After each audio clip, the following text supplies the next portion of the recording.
Ак Ордо конушун тургундарынын жери жөнөкөй элдин 4 сотук жери мыйзамсыз арестке түшүп калды. Арестке жерчилер жөнөкөй элдин эч кандай күнөөсү жок. Өзүлөрү бири-бири менен урушуп, ошонун негизинде арестке түшүп, ушулардын иши турмуштагы максаты ишке ашпай баардыгы токтоп калды.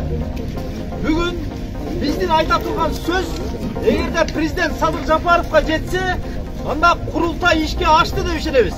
Эгер биздин сөз президент Садыр Жапаровго жетпесе, анда курултайдын максаты ишке ашкан жок деп түшүнөбүз. Анткени могул сөз курултайда айтыла турган сөз болчу, туурабы? Эң маанилүү, эң тоготер жери ушул орчундуу маселе болчу. Ошон үчүн элдик курултай эгерде ушул сөз жетсе ишке ашат. Биздин элдин талабы тез аранын ичинде аресттен чыгаруу, электр тогуна илинип калган үйлөрдүн бардыгын чыгаруу. Экинчиси, жаңы жылга чейин президент Садыр Жапаров Ак Ордого келип кетишин суранабыз.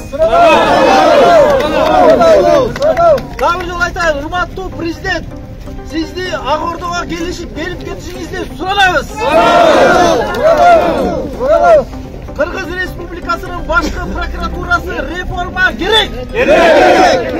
Башкы прокуратурага реформа керек.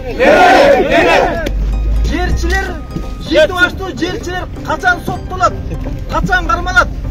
Бирдем айтсак эле буга чейин камадык дейт. Тоо курдаган жерчилерди камады, ачыгын айталы. Киттер кармалбай атат. Жерчилер камалсын. Камалсын. Жерчилер арестти көтүнө тыгабы? Урматтуу президент, жаңы жылга чейин келип кетишиңизди суранабыз.